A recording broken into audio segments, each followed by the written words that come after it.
गल सुनी मेरे हानिया, असी कईयां भी ते कईयां नहीं हो जानिया। चल रूहां च लुकाइए दी महक नूं, लोक वेखदियां परियां ते राणियां, असी आपे नूं नहीं नजरां लवाणियां।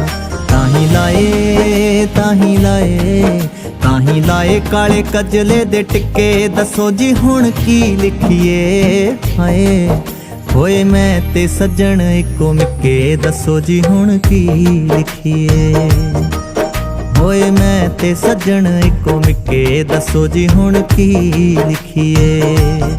ते सारे मिट गए ने अटक अड़के, दसो जी हुण की लिखिए। हाय सब मिट गए ने अटक अड़के, दसो जी हुण की लिखिए। होए मैं ते सज्जन इको मिक्के, दसो जी हुण की लिखिए।